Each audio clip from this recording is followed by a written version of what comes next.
The Hawk That Dare Not Hunt by Day by Scott Odell. Chapter 9. A small southwester was blowing as we approached the first of the Frisian islands. We therefore changed our course, took the more protected landward passage, slipped by Wangerooge on a cloudy morning, and reached the Hamburg estuary at nightfall. A light but steady rain had begun to fall by the time we had our anchor set. It was therefore a surprise to Uncle Jack and me that Tyndale insisted upon leaving the ship. He had no friends in Hamburg, and in fact had never been in that port before. We tried to prevail upon him to wait until morning, when the weather might improve, and he could at least see his way round.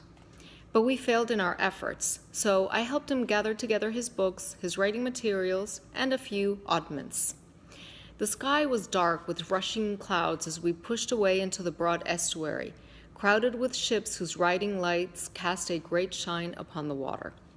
The tide being at neither ebb nor flood, I had some difficulty bringing the boat to the landing, a sandspit that ran out from the river mouth, on which were 2 shipbuilding yards and a roisterous inn. Uncle Jack was not in good humor, therefore, when I did make shore.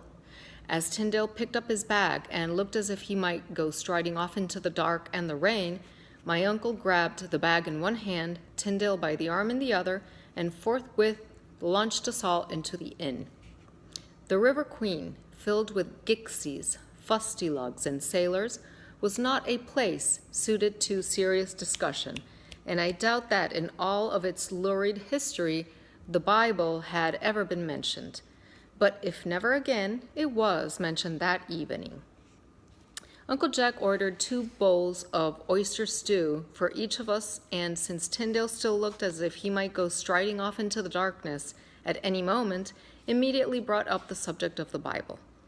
When, Master Tyndale, can we expect them? Uncle Jack asked. Soon, eh?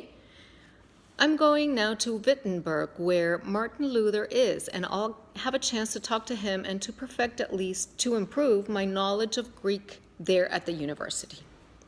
When my translation is finished, I'll go to Cologne, there being no good presses in Wittenberg. 2 fine presses are located in Cologne. Furthermore, Cologne is on the Rhine, near the book market and its great book fair. Cologne is not far distant from England, Uncle Jack said. It's more convenient than any city except Antwerp. Close by, eh? I may go to Antwerp later. It will be a good idea to have 2 printings going on at once, Tyndale said. But you haven't told us yet when we can expect the first, Uncle Jack said, trying to conceal his impatience. The first! Not soon. When? In 2 months? In 3 months, say? Not before next spring. By then, I hope. In what numbers? 2,000? 3? 5,000. We have a big hold. We can hold thrice that number, said Uncle Jack, bragging. 5,000.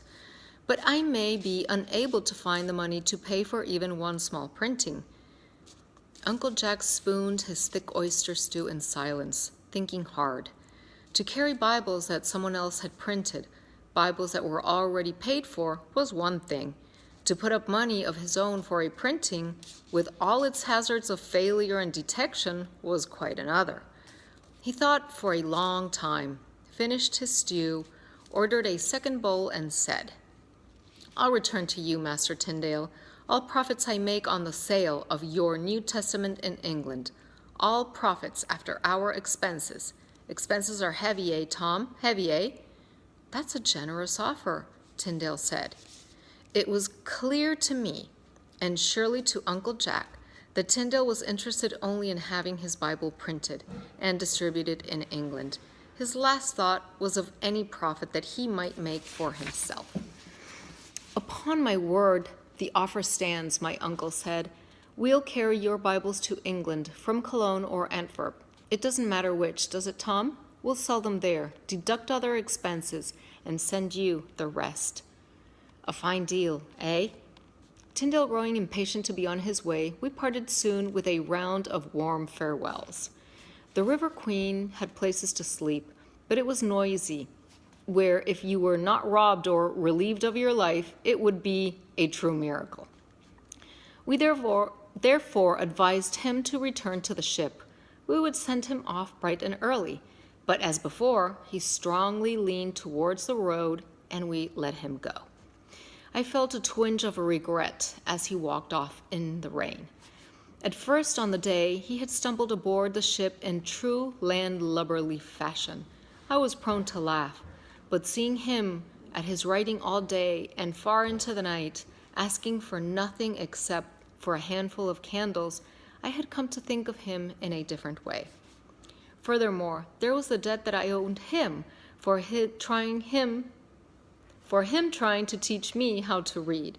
He had given me 3 lessons on our way to Hamburg, 3 long and hard lessons. I hadn't learned much, but I had made a start. At least, he said that I had. There was something else I felt too. It was more than regret at his going. It was more than thanks for what he had done to help me learn to read. He had become a part of my life. I would miss him and his counseling words. "What will I do about my reading?" I shouted. Tyndale stopped and turned around. "You'll find some papers I left in your bunk. You'll be able to read them. If not, keep at it until you do." He disappeared into the rain. Uncle Jack said, "What's this reading business, eh?" "Master Tyndale has taught me to read." My uncle grunted. "It takes years to learn reading, years." He had gone to school and could read both Latin and English. It didn't seem to please him that I was learning to read. "A waste of time, boy, a waste. 1 reader in the family is enough," he said as we lowered our heads against the driving rain. "It will get you in trouble, Tom." "Trouble. Let me do the reading and you tend to the ship, eh?" End of chapter 9.